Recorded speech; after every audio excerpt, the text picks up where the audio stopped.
I think if you asked about anybody in Pinnacle from a bird's eye view, who's on fire and who's really growing and who's doing all the right things, producing, leading from the front, developing leaders, recruiting, all these different aspects, the important parts of our business. Of if you asked of Flow State, I think you'd be a short name on that list. So, dude, I've been watching from afar. I know we talk every now and then, but I'm excited to really dive into it and pick your brain, brother, because you guys absolutely have been taking off. And congrats on hitting 1 million a month. That's a huge, huge milestone. I'm hyped to be on. Thanks for having me. Hopefully, there's some stuff that all of you guys can benefit from. And I've only been here for a year, so it goes very quick. Success loves speed. So let's talk about that. What were you, for those that don't know, what were you doing before this and what got you into life insurance? So the old pest control gig, like a lot of us were doing in Flow State, but I worked there for 2 years. So the first year I sold at a really high level personally as a rookie. My second year, I knew I wanted to grow a team. So a lot of guys that I knew from college or high school, they actually hit me up or I reached out to them. I had 34 guys go out for the summer.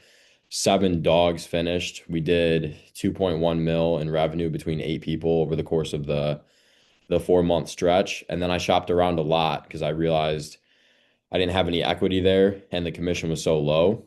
So I looked at other pest control, solar, real estate, finance, insurance, shopped around a ton, and ultimately ended up here because I knew a lot of my friends were here and I trusted them. So once I came into this, I moved from Michigan to Chicago for 2.5 months into Jonah's old office with Chris and Malad. And I went from, it was a year ago yesterday, so May 12th, uh, just full speed. I worked Monday through Saturday, like 8:30 a.m. to 8:30, sometimes 9:30 p.m. Saturday would be like 8 a.m. to 3, 4, 5 o'clock usually. And I did that for 2.5 months straight. Came back here, pretty much still do the same schedule, but doing that, it wasn't necessarily just working the hours. It was more so like, what are you doing with the time? So being very intentional and then getting yourself into that environment where you're forcing yourself to learn, to fail, and to produce. And I went out with two of my guys and we spent between the three of us 17 grand on rent for 2.5 months worth. And that really forced us to make sure that we were taking it very seriously. So my piece of advice with the start would be have the confidence that you're going to succeed because you look at so many people, not just on this call, but I mean in your organization. If you look at Prosper, I could sit here for 2 minutes straight and list off names of people winning. So you don't have to look far. So look at those people and say, why not you? And then come in, pick the people that you want to be like, who you would trade places with based off of if you respect them, their character, their demeanor, and their bank account. And if that's the case, then, study them. When are they waking up? When are they going to bed? What's their morning routine look like? When are they hopping on the phones? How many dials are they making? How many appointments are they sitting on? Presentations, like all of these things. You don't have to come up with it from scratch. Like just study them and then pick people's brain. Ask Jonah, ask Simon, Carson, just random people that are coming to um, my head here. But you guys have a ton of killers in your group. Ryan, Damon, like all of these guys that you can learn from. So I would go to those people and say, hey, like, what are you doing to get where you're at currently? Who did you have to become to do that? And like, what were all your habits and actions? So that would be my piece of advice, starting out and just taking it very, very seriously to where there's no reason that you can't replicate someone else's success. And if anything, if you're learning from them, you should be able to do it a little bit quicker. That's good. What did you learn in the first few months when you did move to Chicago and you were brand new in life insurance? A lot, but specifically something that I think could resonate with some people here is just because you have success somewhere else doesn't guarantee your success here. Like you still have to go and earn it. Mm, I want you to have the mindset that if you're successful elsewhere, you're still gonna be successful in this business. Like have that conviction, but don't expect that it's just gonna be, given to you. You have to go earn it. And that was refreshing to me because going from the pest control door to door, I'm selling 3 to 8 policies every single day. I come here, it takes me like 2.5 full days to get one. So that forces me to go back to the fundamentals, get back to the basics. And it was very refreshing where it's like, all right, it doesn't matter. It's a clean slate and it's a very like humble beginning to start that way because that forces you to focus on the things that really matter and just prioritize everything so you can have that growth. That's good. Speak to the new people on here. Let's say, Joe, let's say I'm in my first month of selling and I'm in my head and I'm like, Joe, I don't know. Like I'm just overthinking everything. What advice would you give to me?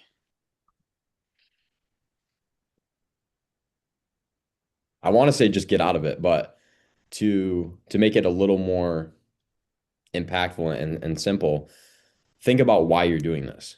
So clearly everybody has a reason that they wanted to get into this space, be a part of this team and to, hit your goals. So I'd ask myself, what's my vision?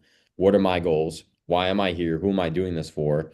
And once I figured all that out, then I'm gonna ask myself, all right, like am I actually seeing it the way that I should see it, or am I making a bigger deal than it should be? And a lot of times, like, especially when we're newer to something, we have very high expectations. Like, I love sports, so I played lacrosse. And when I put the helmet on for the first time, I was terrible. And I can't compare myself to when I first started to after I had played for 8 years, or looking at people who had played for 8 years when I first started. So don't compare yourself 3 months in to somebody who's 5 years in. And just having the perspective of you just have to do your thing, get a little bit better every single day and just stay consistent. If you show up every single day and you're intentional and you consistently are putting into the inputs and you're attached to those inputs, that's going to give you confidence. I'm sorry. Confidence, confidence isn't just like having success. Confidence is going to come from you keeping your word with yourself and you know that you're going to do what you say you're going to do and just doing those little things on a daily basis, that's what's actually going to give you real confidence to where it's not just tied to a result. Because if you're tied to a result, when you don't get it, you're going to go like this and you're going to be doing a lot of the roller coasters. But if you focus on what you can control, you're going to control your mind and your inputs, then eventually you're just going to be super, super consistent with your results because your inputs were consistent. Absolutely. And it's so interesting because you see, I know you've seen this, and I've seen this plenty of times where you see some people come in, they don't know nothing about nothing, and they kill it right off the bat. And then you see other people come in and they know all the underwriting guides and all the products and the benefits. I'm like, dog, you know more than I do, and I've been doing this 5 years. Like, how do you know the benefit of that product? It's like we don't even write that, but I'm glad you know it. And the truth is that ignorance on fire will always outproduce ignorance on fire will always outproduce knowledge on ice. So it's less about what you know and more about how are you willing to apply that to your business. And the truth is some games you don't get to play unless you're all in. And if you look at it this way, where you mentally, a lot of people that are overthinking, they still have a plan B in their mind of like, oh, like, well, if this doesn't work out, what if I go do this? Well, you need to first of all ask yourself, okay, am I willing to commit my all to this? And if so, then what are the actions and what's the activity that I need to do? And you have to be all in, or else just like life insurance is one of those games that if you're not all in, you're never going to win in the highest level. And if you look at it this way, where we all, either way, we all have the same 24 hours in a day. So you might as well make the most out of those 20 hours. We all breathe the same air. We all see the sun. We all see the same things. So it's just about what am I doing with that time and being intentional. And like you said, the number one thing that builds unstoppable confidence, which we always talk about, is keeping the promises that you made yourself and putting in the work. And so whether Claudia's on this call, and the one thing I was just talking about this morning with our guys in our sales training was whether I had a great day or I had a terrible day, when I came home from running in-person appointments in the field, Claudia would not be able to tell the difference because I was so focused on what was in my control that as long as I did my best and I did everything in my power to make it a great day, and it's like, well, whether I came home at zero or I did 10 grand, it literally does not matter because the next day, every single day you start out at zero. And the truth is the clients, they don't know that none of these clients are talking to each other. So we hired a guy, Dallas Dale. It's Dallas Dale and his son. Dallas Dale's he was in medical. I don't know if he's on this call, but he was in medical device sales for however many years. And in in medical device sales, like when you're going to sell a product, the clients actually talk to each other. Like this doctor or this nurse, like they're all networked and they all know each other. So like those clients are actually like, hey, if so and so comes to sell you this product, oh, don't buy this product because this, and this, or it doesn't cover this. Or when they do go to this, ask this question and say this. Our clients aren't doing that. They're not talking to each other. They're not practicing the objections. They're not practicing the rebuttals. And if you, the truth is, if you didn't close anybody for 20 people in a row, nobody knows that. The next person you get on the phone, they're not going to know that. And if you close every single person and you close the last 20 people in a row and you're on your high horse and you think you're God, well, you're probably going to get humbled. They don't know that either. So it really doesn't matter. So being super intentional, and we always talk about love the ones you're with, but a lot of people don't take the time to actually sit and reflect. What does that mean? When you're so freaking focused on every time I would think about, dude, I just need to write 10 grand this week. I just need to write 10 grand. Like I want to write 10 grand or I want to write 20 grand or whatever my goal was. Sometimes I'd hit it. Sometimes I wouldn't. But if I just focused on fully being present with the families that I was helping and really slowing it down, those were always my biggest weeks. And I stopped thinking about a dollar number. And so there's a lot of times where you do self-reflection is good, but agents have to understand the difference between self-reflection and overthinking, because overthinking can be detrimental. Self-reflection is beneficial because you do have to have the ability to self-analyze and understand, all right, what am I doing good? Where do I need to improve? Where am I weakest in my business right now? And what are the actions and what's the activity I need to take in order to get to the next level? But if I'm just overthinking, all right, what if this happens? What if that happens? And if you do catch yourself overthinking, which a lot of people are guilty of, well, then think about, all right, what's the worst case scenario? Like when I, for example, for me, a lot of you have heard my story where I moved to Chicago and almost ran out of money and crashed my car. And I'm like, well, absolute worst case scenario is I fully run out of money. I get kicked out of my apartment. I don't have a car. And I fail and I have to go back home. And I don't know if my parents will take me back, but if my parents don't, I've got a buddy's couch I can sleep on and I can Uber and go back to my old job and work my way back up again. And that's absolute like worst case scenario. And I'm like, well, I don't want to do that. So I really should give this my all and do everything I need to do to make this work. And turns out I made it work. So if you do catch yourself overthinking, well, for me, what happened was actually leaning into that and doubling down and think about, all right, like what's the absolute worst case scenario? And a lot of times it's not as bad as you actually think it is. So let me ask you this, Joe. What's the most adversity you faced in sales? Whether it's been, and give us a specific analogy, not to put you on the spot, but whether it's life insurance or pest control, like where was a time where you're going through it, you're like, man, God's really challenging me right now. Yeah. I think it was the most vulnerable probably because I was earlier on in my sales uh path, but it was my first year selling pest control and I came out a month late. So I had lacrosse and our team was doing well. So I couldn't start till May 22nd. For anyone who doesn't know, the summer starts 4 weeks before that. So I come out late and I had a really good first day, really good second day, really good first week. And I actually sold less, more and more every single week until the end of June. And I was fed up because I knew I was capable of so much more. And currently, like I was nowhere near where I wanted to be. My best week was my first week by a mile. And I Oh, so think, so every week you say you sold less and less is what you're saying. yeah, yep. Yeah. And I think why that was is because I was getting away from the fundamentals. I had a really good first week, and I don't like to say this, but I sold the first two people I talked to because I was so convicted in like what I was doing. And it just showed me like what was possible. But the problem with that was I thought I was better than the training and started doing my own stuff. So I sell less and less. And at the end of June, I just knew I had to make an adjustment because clearly I wasn't getting it done for what I wanted to do. So I go to one of my managers. We go over like three things. One was keep it simple. Another was educate them. Like I need to be more of a problem solver. asking questions and really just question-based selling, and then having the mindset if I don't sell them, I'm just going to go sell their neighbor and go sell the next person I talk to. So I make that adjustment. And then also I backtracked my goal. And it was funny because originally my goal was to sell 350,000 my first year.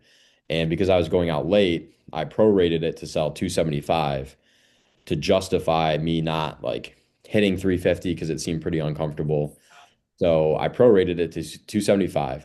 So even to hit 275 at this day forward, I would have had to sell 4 accounts or more every single day, which was kind of daunting to me because outside of my first week, I hadn't done it. I was selling like three, two, one, or zero. So I made that commitment to myself. I have to sell 4 or more every single day. Made those changes. All of a sudden, believe it or not, I started selling 4 or more every single day.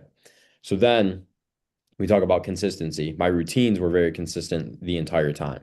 So even when I wasn't selling the way I wanted to, I didn't let that slip just because I wasn't quite seeing the results yet, because I knew when I see the results, it's going to be because of those. So I'm going to keep doing those regardless. Then you get momentum. So July 1st, it was completely my mindset. It was a Saturday, and June wasn't quite how I wanted it to go, but I knew it's a fresh start. I'm going to go super, super hard today. I get Sunday off, new start to the month. I went out there and I had my biggest day to date at that point. I had 7, which was more than, I had done. And my perception was, all right, I did it that time.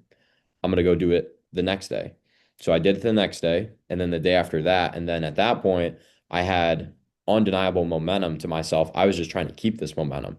This is something I know you've talked about early on too, Jonah, but I just didn't want to lose it. And I knew like I'm just like craving to keep this momentum, keep this ball rolling. So then I hit my PR week, like third week of July. And then I was doing well. Now, second to last week of August, I have a birthday party for my 90th or for my grandma's 90th birthday party. So I was going to fly home that Friday and Saturday and then go back for the last week of the summer. So at this point, I was the number one rep in our office in August on August 22nd. I have a slow first day, so Monday slow. Tuesday is even slower. I think I got one deal, maybe two. And then I get in a car accident that night. And I'm good. Like my body's fine, my mind's good, but my body was just kind of in shock from it. So I actually borrowed Ben Bania's car, for those of you who know him, the next day. And I went out to the neighborhood very late, like at noon, and I got one. And then Thursday, I was still just going through it because I totaled my car and just was not in the right headspace. And I bageled. So at this point, I was at the lowest week I'd ever had, even though like I was coming off of all of these highs.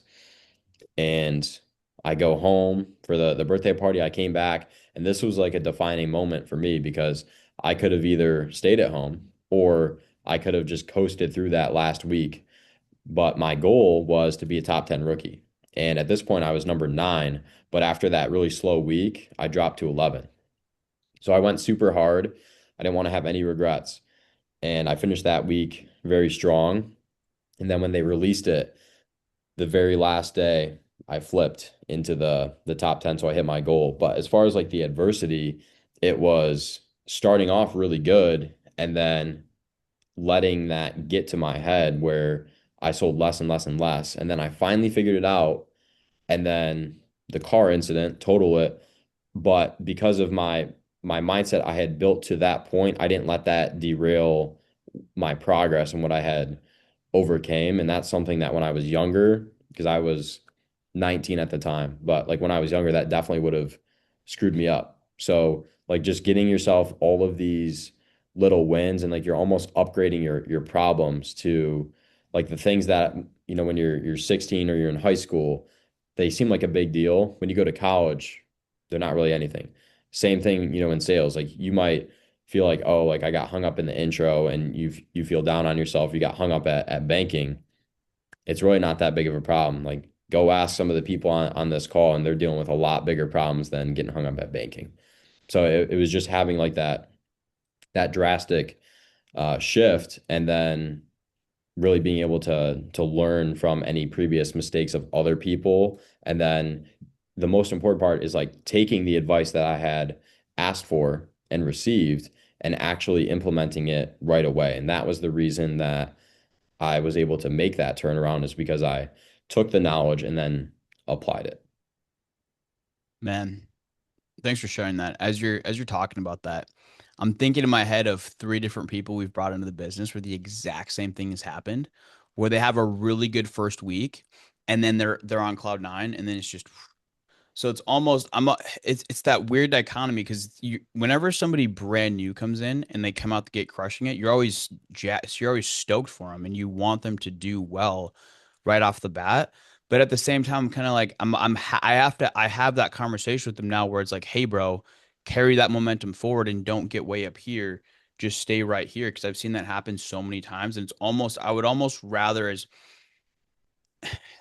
weird as it sounds, I'd almost rather have somebody come in and they suck for their first couple weeks because it really when somebody has a really hard first couple weeks, it really grounds you and it's like, all right, this is what this job is like. And then when they start making sales, what I've seen is typically allows people to be a much more consistent and much more level-headed. And then it's just a steady climb up from there. Versus you get up way here and then you're in the valley of despair for a period of time.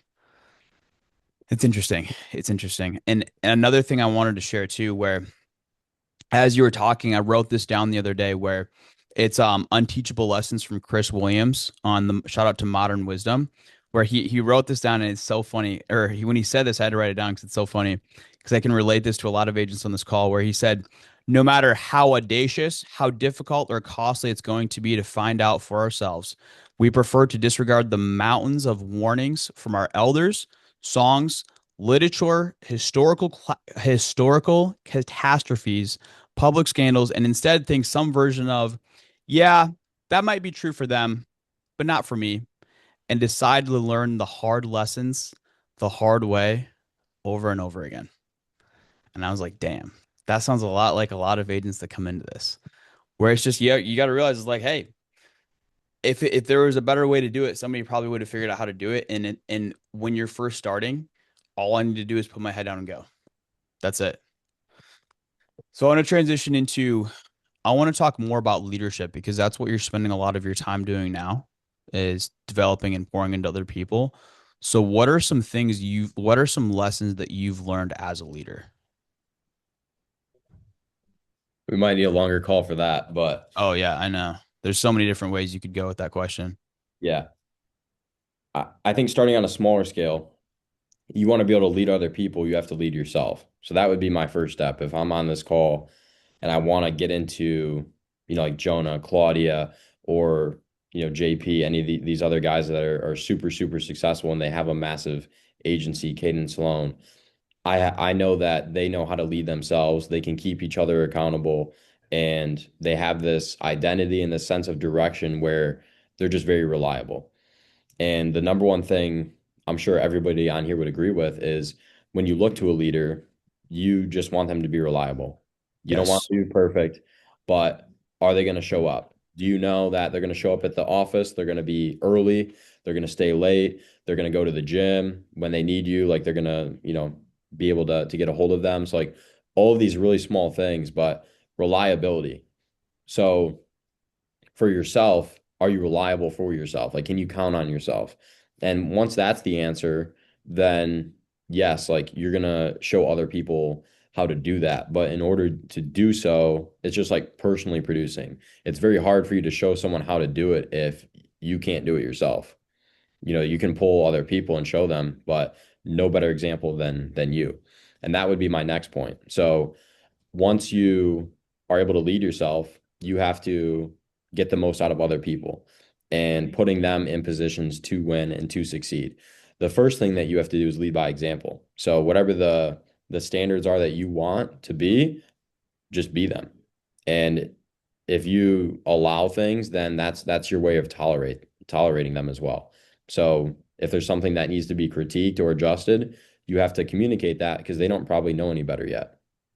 So that next point would be personally producing at a really high level because they're going to look at you and they're going to say, geez, like, Tristan, we see you performing at a really high level. we want to be like you. We see what's capable. You're the proof of concept. And like it would almost be to me where I would want other people to say, "Oh, I wish I was on, their team. Like I wish that was my manager, that was my leader." Like that's the mindset that you guys need to have because that's going to really push you. And then also your production is going to be better because you see these other people looking up to you. And you know that you don't want them to outsell you because it's not a good look. So that's going to force you to really bring your best every day. And once you do that, you just have to show them that you care. So like being able to manage your time and be efficient with it is super, it's mandatory, honestly, because you have to be able to produce at the highest level. You should be the top performer on your team and for as long as you can physically. And then once you do that, you have to show them how to do it and take the time to mentor them and train them. And that's not just like in the business. Like you should be getting them into books and podcasts and like making sure they're going to the gym and doing all of the extracurriculars outside of work because there's a direct correlation, at least with our team, for the agents that are performing consistently at a really high level. They're the same ones that are doing all of those things I just listed. They're waking up when they say they're going to the gym, they're in a book, they're in a podcast, they're eating right, all of these things. They don't go grocery shopping. Just kidding. But like they're doing all those really monotonous things on a daily basis, and that's gonna, help them have that translatability to the business. And then also doing like very hard things as a group. We're doing team events hand in hand. It could be as simple as like going to Topgolf, going bowling, or just going and hanging out. I'm in Michigan, so we don't have as nice of weather as you guys. You got a lot more fun stuff to do right now, but like take advantage of that stuff. And then, if you're working out together, like that's something I've noticed. You guys build a bond and also you like leading them into battle basically, and like you're doing really hard stuff. Like I love nothing more than having a new agent come with me to the gym at 6 a.m. and hit legs and just absolutely put them through it because they're like, damn, like this is hard. And I said, well, this is the hardest part of your day. All you got to do is dial a phone now. So that would be the step there. And then lastly, like this is something that I'm really harping on now is all right, you've created a leader, but now you have to help that leader create leaders because you can't just rely on it yourself. So you have to help them. And that's where like your multiplication comes in. And that's when you grow a team, like Claudia and Jonah have here with Prosper, is they know how to multiply leaders because they're doing it themselves actively every day, and they're all respected and rightfully so because they're doing all of these things. So that would be like the summarized trajectory from my experience of if I wanted to get into leadership starting from scratch, I would go through that roadmap and then ultimately just have the mindset of the more people that you help win, the more you're going to win. And once you have that perception, you're going to do everything you can to help a lot of people win because it's going to, ultimately help you. But the sense of fulfillment that you'll have is greater than like any of the things that you can actually put your hands on. Man, that's so good. I hope you guys are taking notes because you guys are there. Joe dropped a lot of sauce right there. You have to become that individual, and the truth is you're never going to help your people achieve the level of success that you have not been able to achieve for yourself. And so it's the same thing in faith. Like if I'm a lukewarm Christian, well, how can I bring other people to God and help them grow deep in their spiritual journey if I'm lacking within myself? Same thing within your business. Joe, what's your biggest month been? 46K? Are you currently producing anymore? No, Okay. Do you think you would have the business you have, or do you think you guys would be doing 1 million a month if your biggest month was $18,000? no. No, absolutely not. So now Joe can get, even though Joe, he's at a point where they're doing 1 million a month, does it make sense for Joe to still be in the field? Well, probably not. If you're doing that much volume, he's spending his time now on recruiting calls, developing other leaders, pouring into agents, but he had to spend that period of time where he went out and he did it himself in order to be able to duplicate and train other people. Because if Joe hired me and I said, "Hey Joe, I want to get to 40K," and Joe's biggest month was 18. Well, obviously, Joe can't help me get to 40. But since Joe's done that, even that he's not saying he still has to do it, but since he's done it, he said, okay, perfect. I'm going to help you get there. And I'm going to show you step by step exactly how to get there. And another thing where this really, I've shared this before. You guys may have heard me say this, but this really changed my perspective on the business because it was when I was first starting and it was a guy in insurance. And at the time he was doing about 3.5 million a month. He said, Jonah, the bigger business you want to build, the more adapted you need to become at dealing with stress and pressure. And when I heard that, and he said, the more comfortable you need to become. And when I heard that, I said, oh, well, that's perfect. And it flipped my perspective. And I said, okay, well, how can I take on as much responsibility as possible and get as much stress as possible? Because the more stress, the more responsibility you have, that's what we get paid to do. We get paid to professionally problem solve. So there's been times where I've been talking to Joe Basso. I'm like, Joe, we're dealing with this or this happened. And Joe's just like, well, yeah, it's this your job. That's what we get paid to do. Like we get paid a ridiculous amount of money to do what we need to do. And then when Joe's told me, I'm like, okay, yeah, that makes sense. All right, I'm gonna go back to work. Like it's like yeah, dude, it's we get paid a crazy amount of money and we have the ability to make deep six figures, $1 million a year, but there's gonna be trials and tribulations that come along with that. It's not that you're not gonna run into that because it's guaranteed that you will run into that. It's how do you handle those circumstances when they come? And you made a really great point, and I've said this before too, where I believe the best compliment you can get as a leader is says, "Hey, you're reliable. You're consistent. I can depend on you when I need to." And not only being reliable in your schedule, but also reliable, like also maintaining a level mentality and be reliable and consistent within your mood. Because if I come into the office one day and I'm just on cloud nine and I'm dapping everybody up and I'm just a level 11, and then the next day I come in at a one and I'm mopey and depressed and everybody's out to get me, it's like, you don't know what Jonah you're getting. It's like if I'm acting that, that's not how a leader acts. It doesn't take me. It doesn't take somebody long of doing that to be like, all right, dude, like, what are you doing? Like, this doesn't make sense. Versus if I'm, like I'm not like you obviously have good and bad days, but for the most part, you're right here. This is where you need to be and it's the same thing as an agent. It's the same thing as an agent where if you have a great day, tap yourself on the back, but hey, dude, don't be careful not getting all the way up here because what happens when you have a bad day? Well, if you get way up here when you're having a good day, you're going to be right down here when you have a bad day. And it's even more exemplified when you're in a leadership position about being consistent and being dependable. And also, one thing I've learned too is just it goes back to your time really gets respected when you start respecting your time first. Like if your people see, hey, Joe really he's really intentional with this time. He's actually building something and like we're a part of something great. Then your guys they're gonna come to you and they're only gonna bother you if they actually need your help. Versus, hey Joe, hey dude, so this client, hey, can I get somebody has active cancer? Can I get them an IULE? Like, no, dude, you already know that. But Joe's probably not getting asked those questions. He might be, I would assume, but he's probably not getting asked those questions because he's so intentional with your time. So if you catch yourself, getting pulled in a million directions or you're always available, it's well, how are you treating your time? Because when you treat your time properly, then other people will respect your time and utilize your time when it's actually needed and most effective. So Joe, this has been really good. What do you spend most of your time doing now specifically? I'll add one more thing real quick and then I'll answer that question. Yeah, please do.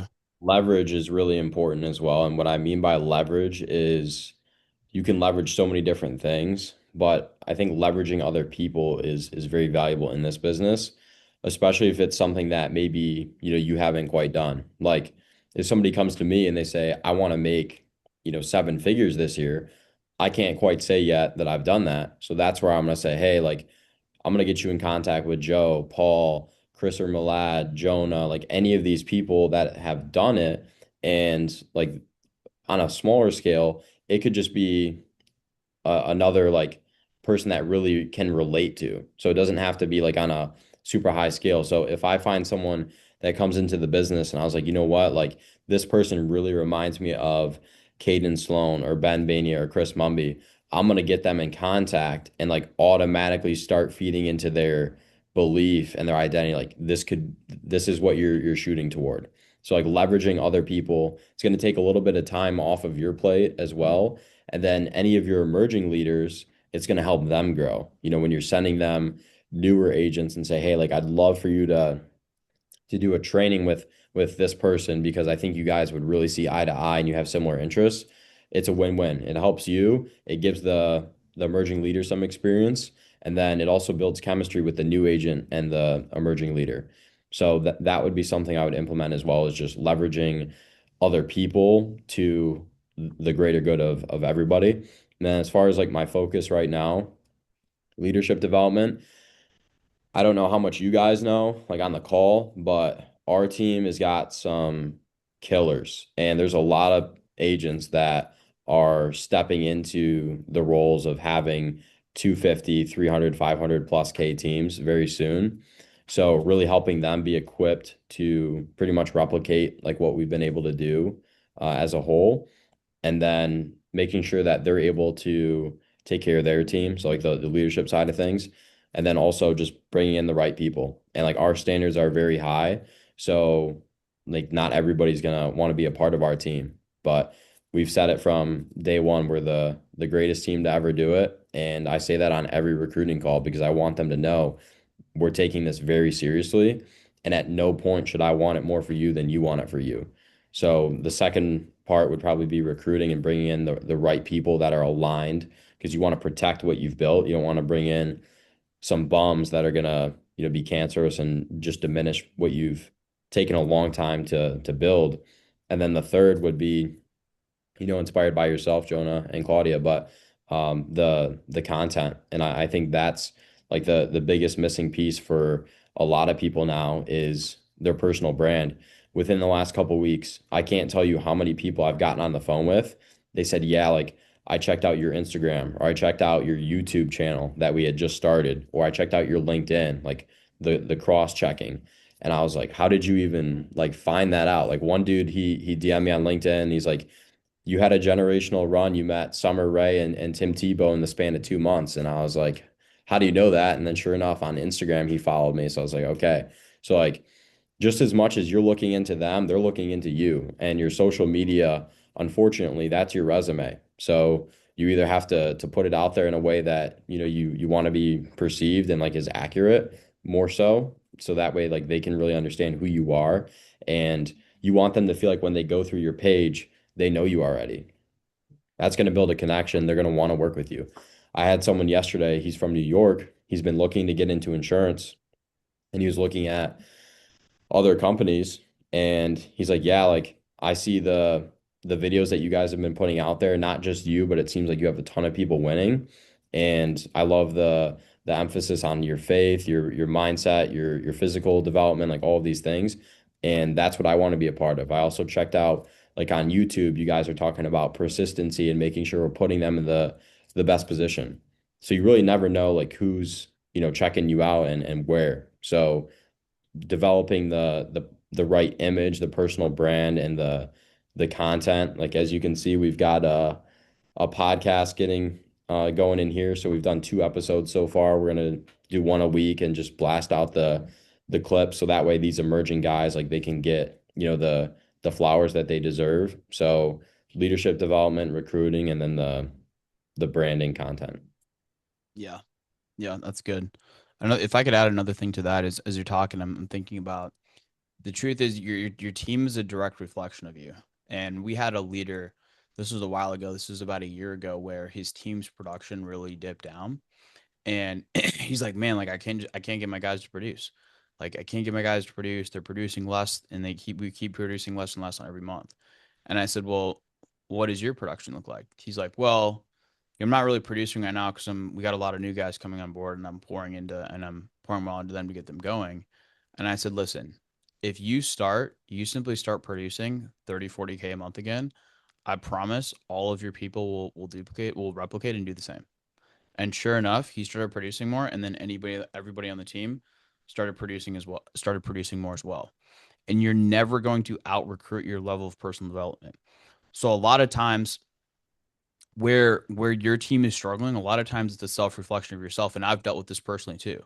So in the areas that you're lacking personally, if that's where your team, or if your team is lacking in a certain area, look in the mirror and take a look at yourself and think, okay, well, where do I need to develop? And is this a reflection of my leadership?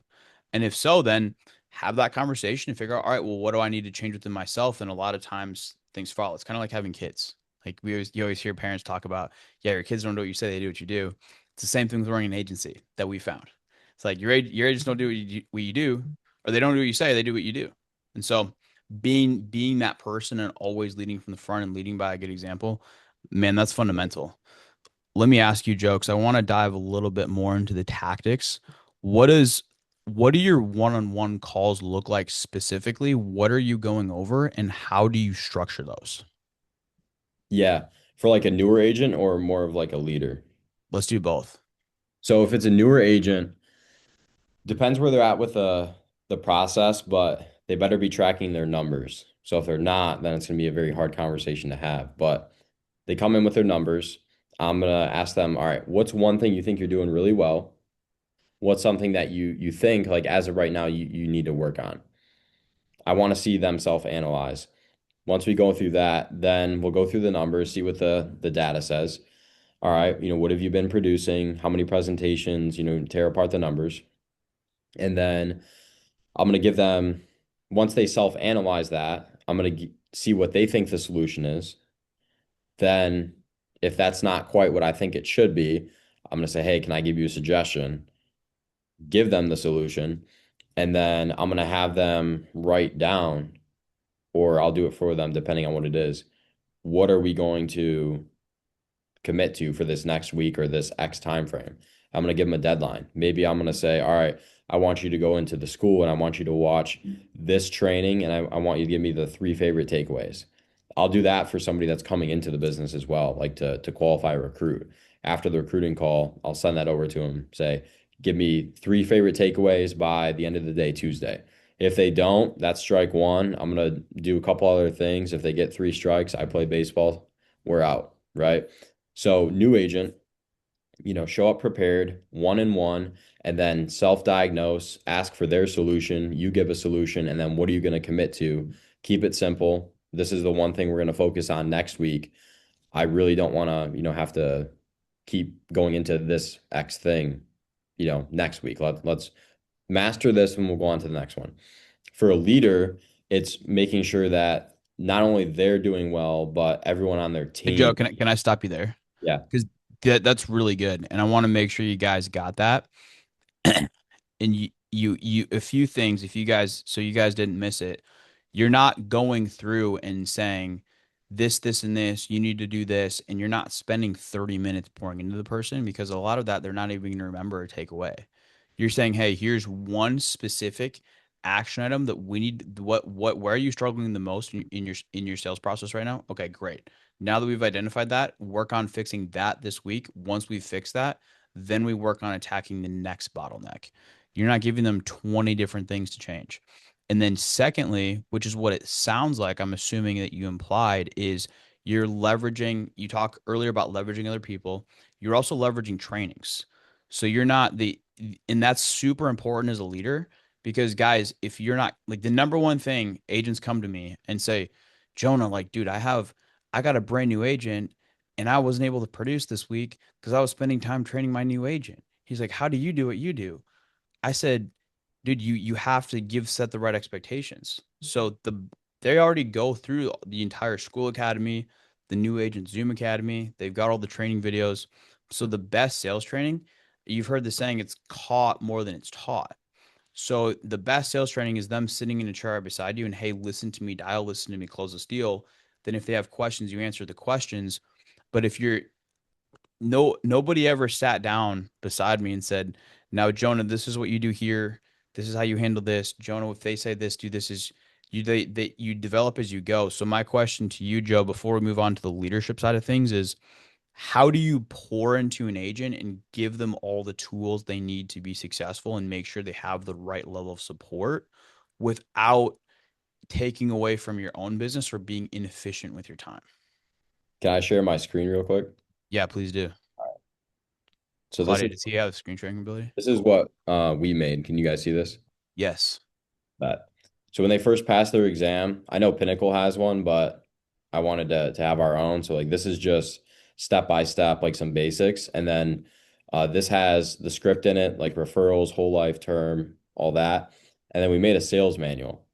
So couple welcome videos breaking down the industry, whole life, term, IUL. You can see everything here on the left-hand side. So that way, if it's something I've already covered with them, I'm gonna say, all right, like you're struggling with handling rejection, go watch the school video. It's a minute and 14 seconds, and then let me know if you still have to ask that question. Bam. Another one is to your point, you want to talk about leverage. Do these look familiar to you? We will get you a million views or you don't pay. And if you give me 15 seconds, I'll explain exactly how this works. First, we build a tailored system Nice ad. around what's working in your niche and then implement content systems for you so that all you got to do. Joe, you're making enough money to have YouTube Premium, bro. Yeah, I probably should get that. But to your point, like these are all your trainings. So I went on your YouTube channel. I'm not going to remake the videos because I don't want to take the time to do it. You've already done it good enough. So I put them in here. These are Boom. Zoom recordings. So we've got Chris Maka, Caleb Coombs, Colin Mothersoul, Jonah again, Ben, some other guys in here. We do morning meetings. Like we'll do a morning training. I'm gonna start putting those in here. So like here's one. And then every Monday at 7 p.m. we do a training call like this. So I put all the recordings in here and they can go back and watch them at any point, take notes, and just apply the content there. And then I also made a personal development section. So all the time it's like, hey, what books can I get into? Podcasts? How do I start an LLC? Well, it's all right here. Go into the school and read it.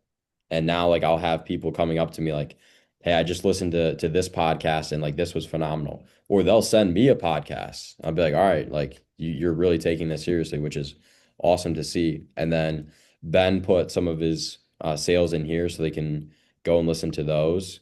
So that's the training material that we've been relying on as far as like automating it so we don't have to continue to ask these questions and take time out of our day to address that type of stuff. Just taking the time and getting it all knocked out, and then it's a lot smoother of a scalable process. Yeah, I think that's huge. And as a leader, leveraging, like we were talking about earlier, not only leveraging other people because, but leveraging other people to a degree because their time is valuable as well. But the great thing about content is it's free and it doesn't cost anybody anything. It doesn't cost anybody money. It doesn't cost anybody of their time. So what as a leader on this call, if you guys have agents, whatever trainer you relate with the most, whether it's Joe Turner, Paul McLean, myself, Joe, whoever, whatever content you have, really consume that content. And then when your agents have questions, have that organized and have that in your arsenal. So instead of taking 15, 20, 30 minutes to train on a specific topic, just send them like that's something that helped me tremendously. Just sending them that video and then say, hey, here, watch this. Let me know if you have any questions or if you want me to go through it with you afterwards. And then bam.